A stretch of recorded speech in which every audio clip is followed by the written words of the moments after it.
मैं आपको बता दें कि मुख्यमंत्री चरणजीत सिंह चन्नी के एक ट्वीट के बाद राजनीतिक संग्राम और बढ़ गया है। चन्नी ने सरदार पटेल की फोटो के साथ एक कोट शेयर करते हुए लिखा, जिसे कर्तव्य से ज्यादा जान की फिक्र हो उसे भारत जैसे देश में बड़ी जिम्मेदारी नहीं लेनी चाहिए। चन्नी ने जो कोट अपने ट्विटर हैंडल से ट्वीट किया है, वही कोट राजस्थान कांग्रेस ने 6 जनवरी को ट्वीट किया था। राजस्थान कांग्रेस ने इसे जवाहरलाल नेहरू का कोट बताकर ट्वीट किया। अब 2 अलग अलग कोट से ट्वीट करने के बाद कांग्रेस फंस गई है। इस पर बीजेपी ने भी चुटकी ली है। बीजेपी नेता तेजिंदर सिंह बग्गा ने ट्वीट किया और दोनों ही ट्वीट को अपने ट्विटर हैंडल से ट्वीट कर पूछा कि कांग्रेस पहले यह तय कर ले कि यह कोट है किसका, नेहरू का या पटेल जी का। ये 2 तस्वीरें हम आपको दिखा रहे हैं कि किस तरह से एक तरफ राजस्थान कांग्रेस ने ट्वीट किया था जिसमें पंडित जवाहरलाल नेहरू का नाम लिखा गया था, ये उनका कोट है, और दूसरी तरफ पंजाब के मुख्यमंत्री चरणजीत सिंह चन्नी ने यह ट्वीट आज किया है और इसमें उन्होंने सरदार वल्लभ भाई पटेल का यह कोट बताया है। अब इसको लेकर सियासत भी शुरू हो गई है, संग्राम भी शुरू हो गया है। बीजेपी की तरफ से सवाल ये उठाए जा रहे हैं कि कांग्रेस ये तय कर ले कि ये जो कोट है ये सरदार वल्लभ भाई पटेल का है या पंडित जवाहरलाल नेहरू का है।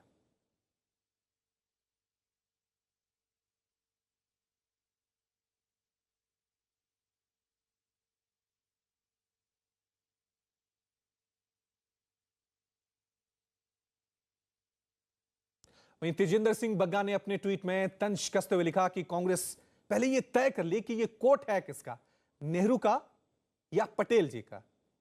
हम आपको लगातार बता रहे हैं कि किस तरह से पहले राजस्थान कांग्रेस की तरफ से यह ट्वीट किया गया था जिसमें पंडित जवाहरलाल नेहरू का यह कोट बताया गया था। फिर उसके बाद चरणजीत सिंह चन्नी ने यह ट्वीट किया जिसमें उन्होंने सरदार वल्लभ भाई पटेल का इसे कोट बताया, इसे विचार बताया। चलिए इस खबर पर और ज्यादा जानकारी के लिए सीधा रुख करते हैं। हमारे साथ बीजेपी नेता तेजिंदर सिंह बग्गा को जुड़ गए।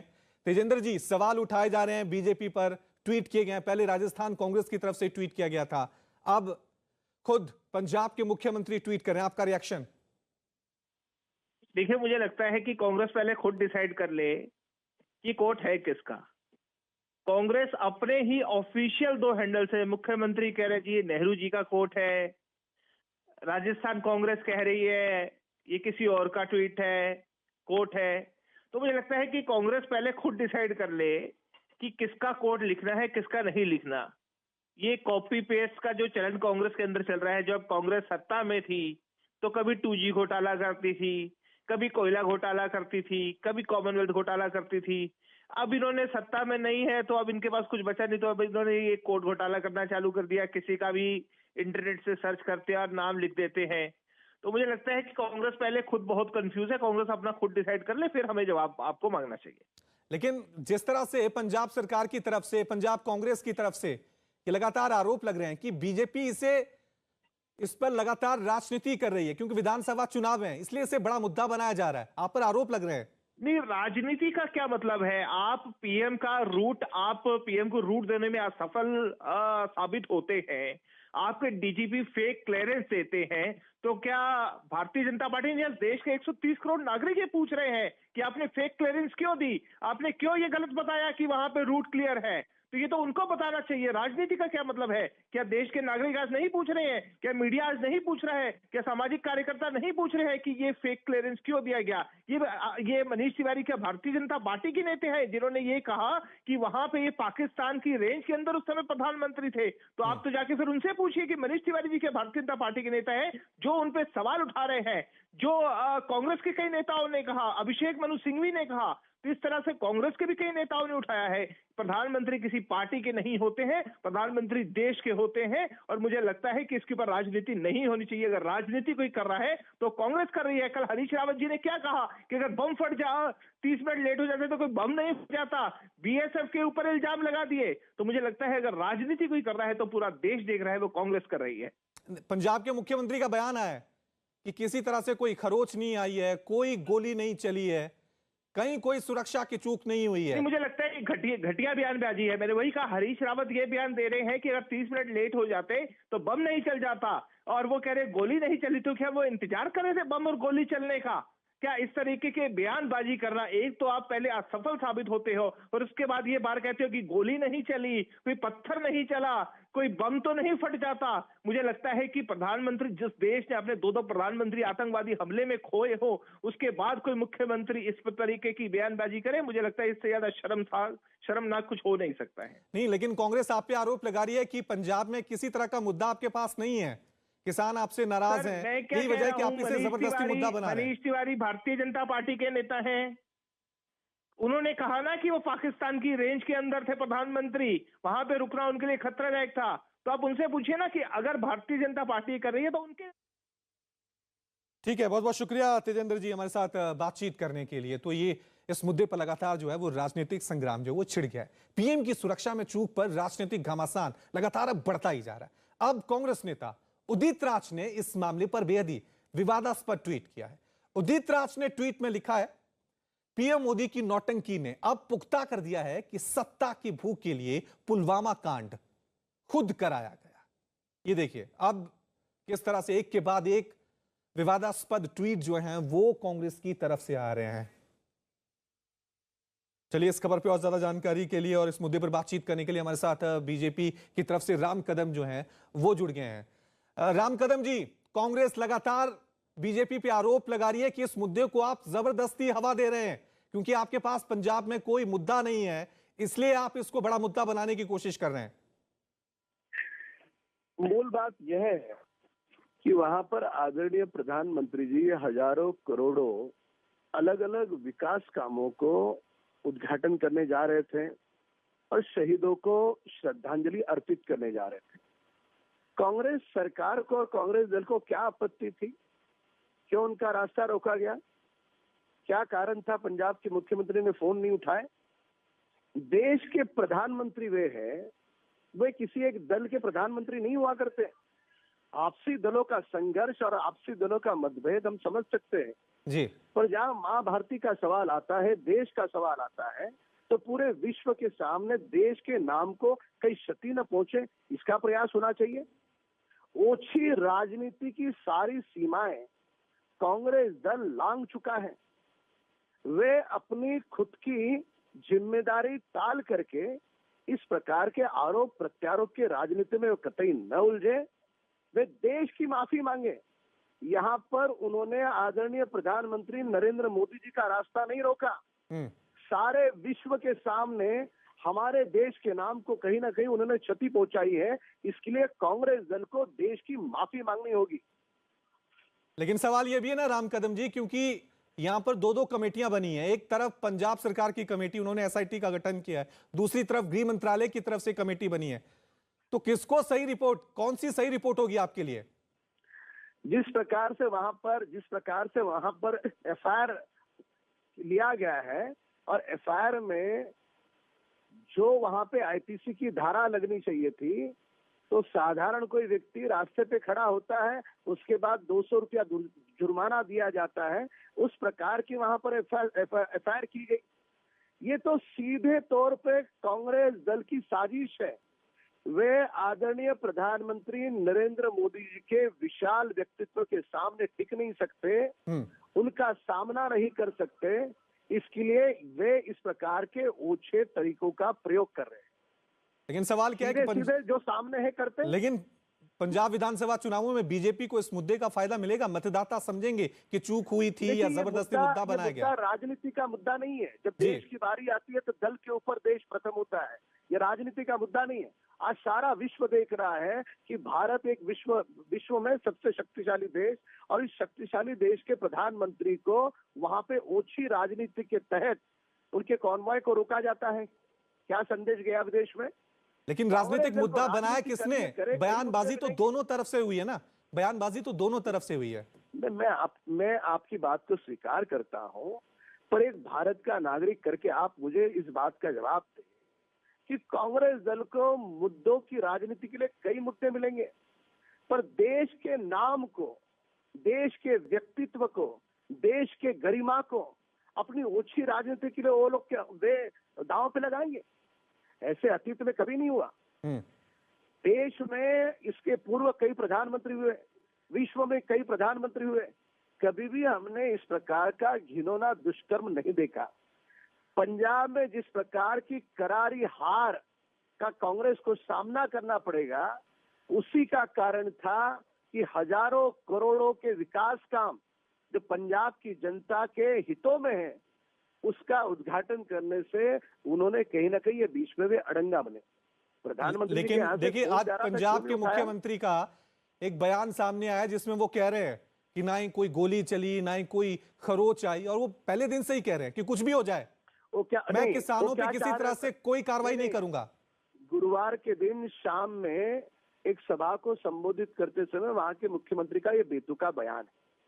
ये बेतुका बयान ये सुनिश्चित करता है कि कांग्रेस दल की ये सोची समझी साजिश थी, ये एक षड्यंत्र का था। और ये षड्यंत्र केवल मात्र इस कारण था कि वे मोदी जी के व्यक्तित्व के सामने वे सामना नहीं कर सकते, तो इसके लिए चुनावी मैदान के पहले ही उन्होंने अपनी हार मान ली है, और वही कारण था। रास्ता रोकने का क्या कारण?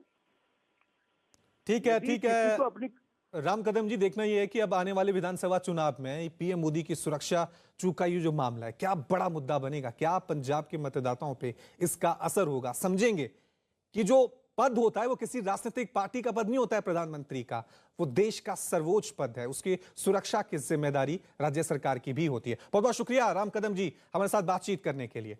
वही आपको बता दें कि इससे पहले सीएम चन्नी ने पीएम के खिलाफ एक बेतुका बयान दिया था। उन्होंने पीएम के लिए अमर्यादित शब्द कहे। पंजाब के सीएम चन्नी ने पीएम को तू कहकर संबोधित किया। पंजाब के टांडा में एक रैली को संबोधित करते हुए चन्नी ने यह बात कही। उन्होंने कहा कि पीएम को कोई खरोच नहीं आई, किसी ने नारे नहीं लगाए, पूरे देश में फैलाया जा रहा है कि पीएम की जान को खतरा है।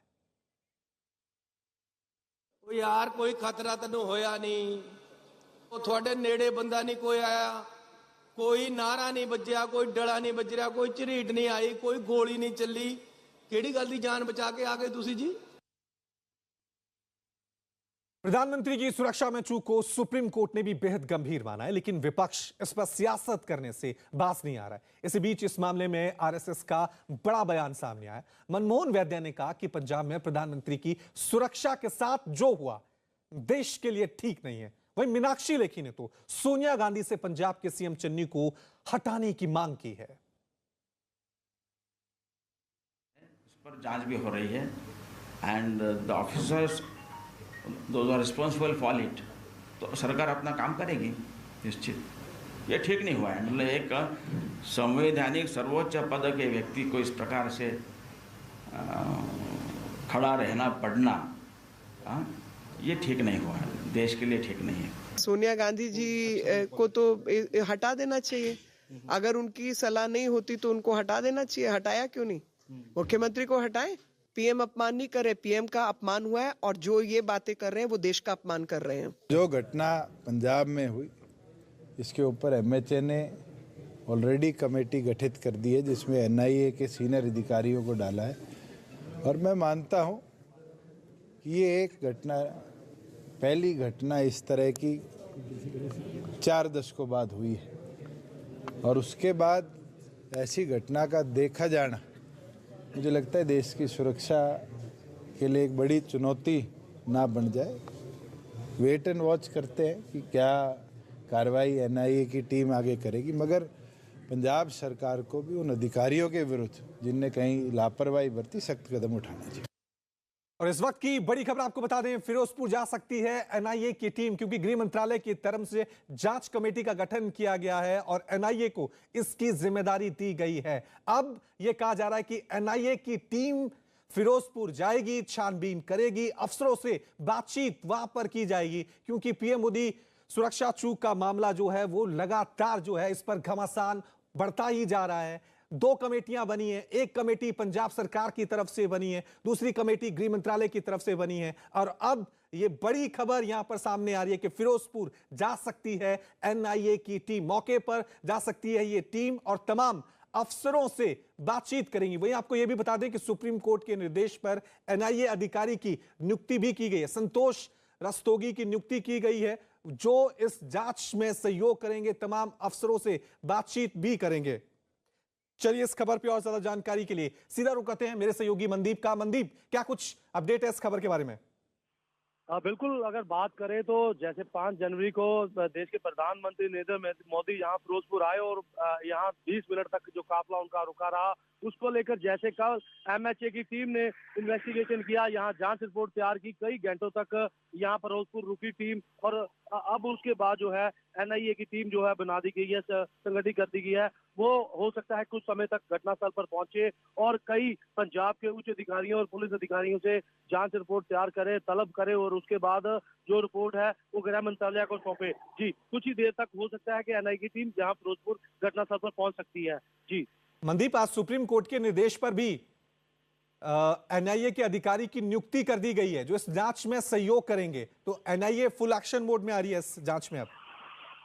बिल्कुल, जैसे उनकी रिश्तोगी उनकी जैसे नियुक्ति कर दी गई है, उनके साथ टीम का गठन कर दिया गया है और जांच रिपोर्ट तय करने के लिए कह दिया गया है, तो मुमकिन है कि यहाँ पर जो है एमएचए की टीम के बाद अब एनआईए की टीम यहाँ पहुंचे और हो सकता है पंजाब के उच्च अधिकारी जो पंजाब पुलिस के अधिकारी हैं उनको यहाँ पर बुलाया जाए और यहाँ से पूछताछ की जाए, क्योंकि कल भी जो है कई 13 जो पुलिस अधिकारी थे एसएसपी से आसपास के जिलों के, जिसमें से मोगा, फरीदकोट, फाजिलका, तरन तारण के एसएसपी को यहाँ बुलाया गया था और उसके साथ कई और पुलिस अधिकारी भी मौजूद थे। आज भी हो सकता है कि उच्च अधिकारी जो पंजाब पुलिस जिनको जिम्मा दिया गया था देश के प्रधानमंत्री की सुरक्षा के लिए और रास्ता क्लियर करने के लिए जिन लोगों ने इसको परमिशन दिया, उन सभी को बुलाकर उनसे बातचीत की जा सकती है। ठीक है मनदीप, देखना ये है क्योंकि दो कमेटियां यहाँ पर बनी हैं और पंजाब सरकार की तरफ से जो एसआईटी का गठन किया गया था उसे तो आज रिपोर्ट सौंपनी है, उस रिपोर्ट में क्या आता है ये भी देखने वाली बात होगी। बहुत बहुत शुक्रिया मनदीप तमाम जानकारी के लिए। इस बीच पीएम की सुरक्षा में चूक की जांच तेज हो गई है। हम आपको लगातार बता रहे हैं कि पंजाब सरकार की एसआईटी आज अपनी रिपोर्ट सौंप सकती है। मामले की जांच के लिए पंजाब सरकार ने एसआईटी का गठन किया था जिसे 3 दिन में अपनी रिपोर्ट सौंपनी थी। इसके अलावा बठिंडा एसएसपी को आज शाम तक गृह मंत्रालय के कारण बताओ नोटिस का जवाब देना है। गृह मंत्रालय की टीम कल पंजाब के फिरोजपुर जांच के लिए पहुंची थी। जिस जगह पीएम का काफिला फंसा था वहां गृह मंत्रालय की टीम ने छानबीन की, पूछताछ की।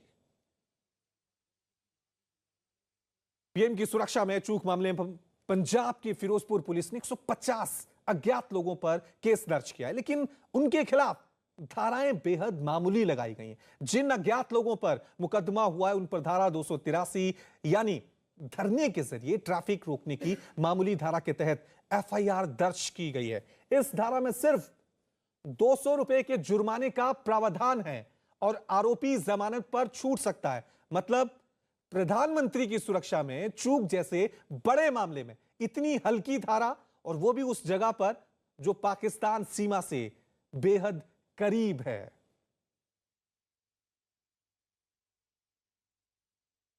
वही असम के मुख्यमंत्री हिमंता बिस्वा सर्मा ने मामले को गंभीर बताते हुए कांग्रेस सरकार से इस मामले में सख्त कार्रवाई करने की मांग की है। साथ ही उन्होंने कहा कि इस तरह के गंभीर मामले में कोई कार्रवाई ना करके कांग्रेस ऐसी घटनाओं को और बढ़ावा दे रही है। साथ ही उन्होंने पूछा कि असम में राहुल सोनिया के साथ ऐसा हो तो कैसा लगेगा।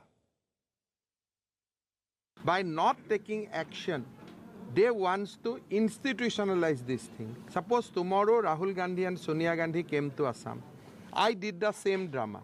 Will it be acceptable? Then Congress will not criticize me. If they come to Assam, we will ensure full security. I am not saying that I will go for tit for tat.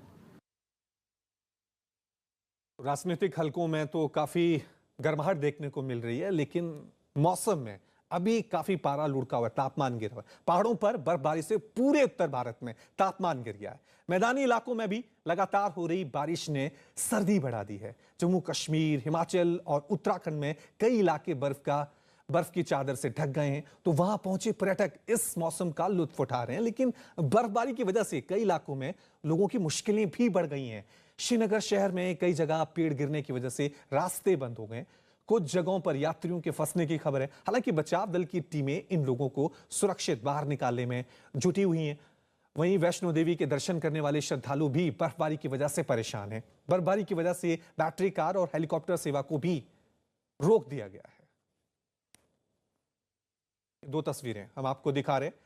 इन तस्वीरों के जरिए आप देख सकते हैं कि किस तरह से पहाड़ी इलाकों में पिछले 24 घंटे से लगातार जमकर बर्फबारी हो रही है। तापमान लगातार नीचे ही गिरता जा रही। दो तस्वीरें देखिए, पहली तस्वीर जो है वो श्रीनगर की है, श्रीनगर में जमकर बर्फबारी हो रही है। दूसरी तस्वीर जम्मू के उधमपुर की है, वहां पर भी पिछले 24 घंटे में लगातार बर्फबारी हो रही है और जिसकी वजह से वहां पर भी तापमान काफी लुढ़क गया। इस खबर पे और ज्यादा जानकारी के लिए सीधा रुख करते हैं मेरे सहयोगी रिफत का। रिफत, श्रीनगर के हालात बताएं, क्योंकि हम देख रहे हैं पिछले 24 घंटे में जमकर वहां पर बर्फबारी हो रही है।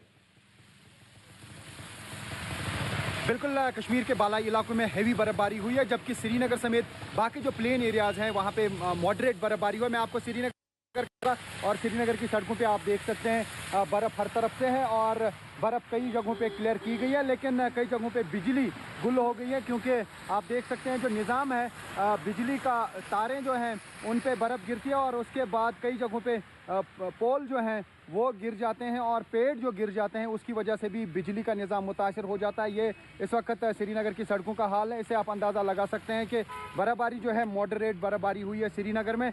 और अगर रूरल एरियाज़ की बात करें, देही इलाकों की और साथ ही पहाड़ी इलाकों की, वहाँ पर हैवी बर्फबारी हुई है और मौसम विभाग का कहना है कि आज दिन भर भी ये सिलसिला जारी रह सकता है और कल दोपहर के बाद मौसम में शायद बेहतरी आ सकती है। हालांकि काफ़ी दिक्कतों का सामना करना पड़ रहा है लोगों को जब बर्फबारी होती है, लेकिन बर्फ़ यहाँ पे बहुत जरूरी है। जैसा कि आपने कहा कि जो टूरिस्ट्स हैं वो बहुत लुत्फ़ ले रहे हैं इन नज़ारों का और वो इसी चीज़ के लिए यहाँ आते हैं और ये कहा जा सकता है जब भी वो यहाँ पे आते हैं उसके बाद अगर बर्फबारी होती है तो उनके पैसे जो हैं ट्रिप के वो वसूल हो जाते हैं। ठीक है। श्रीनगर के बाद अब सीधा रुख करते हैं शिमला का, जहाँ मेरे सहयोगी रणबीर सिंह हमारे साथ बने हुए हैं। रणबीर, क्योंकि हिमाचल प्रदेश सरकार ने अभी बहुत ज्यादा रिस्ट्रिक्शन टूरिस्ट पे नहीं लगाए हैं और दूसरी तरफ वहां पर जमकर बर्फबारी हो रही है, तो वहां पर क्या हालात हैं?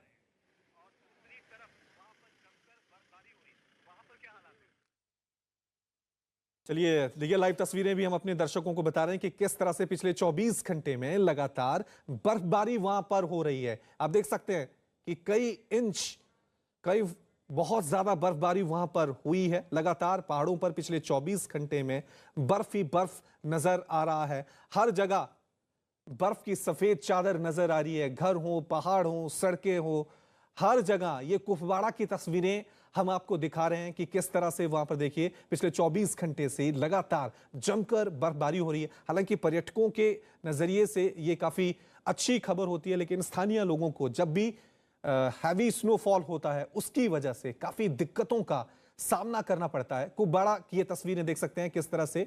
आप देख सकते हैं घर की छतें हो, गाड़ियां हो, सड़क हो, पेड़ हो, हर जगह बर्फ की मोटी सफेद चादर जो है वो नजर आ रही है। हालांकि बागवानों की दृष्टि से ये बहुत ही अच्छी खबर होती है, लेकिन स्थानीय लोगों को काफी दिक्कतों का सामना भी करना पड़ता है।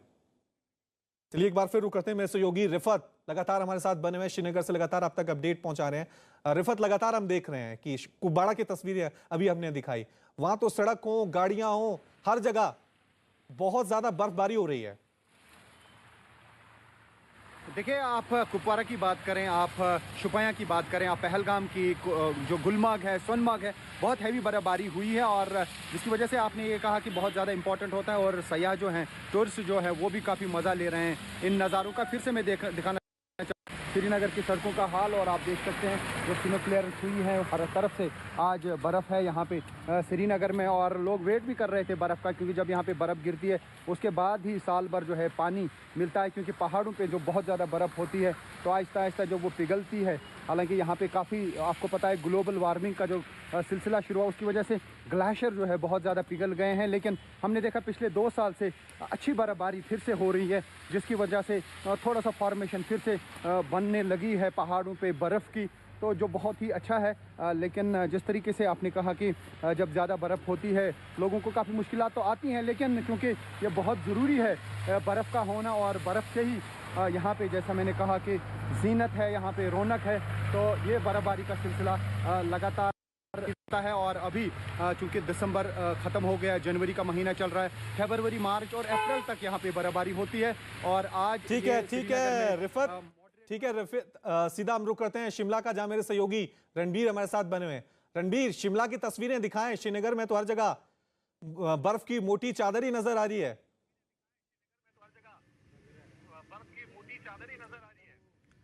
जी हाँ, देखिए मैं इस वक्त ऐतिहासिक रिज मैदान पर हूँ राजधानी शिमला का, और यहाँ पर देखिए शिमला टाउन की अगर हम बात करें, आज इस विंटर सीजन की जो है पहली बर्फबारी यहाँ पर हुई है, लेकिन इसके साथ जो आसपास के इलाके हैं वहाँ पर पिछले 6-7 दिनों से लगातार जो है बर्फबारी हो रही है।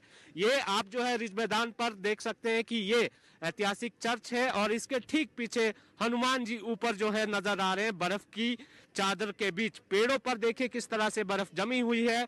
और यहाँ पर अब जो मौसम विभाग का पूर्वानुमान है, कल यानी 9 जनवरी तक जो है यहाँ पर बर्फबारी का अनुमान है। और इसके साथ ही यहाँ पर जिस तरह से बर्फबारी हो रही है उसी के चलते यहाँ पर जो है सैलानियों की आमद भी लगातार बढ़ गई है।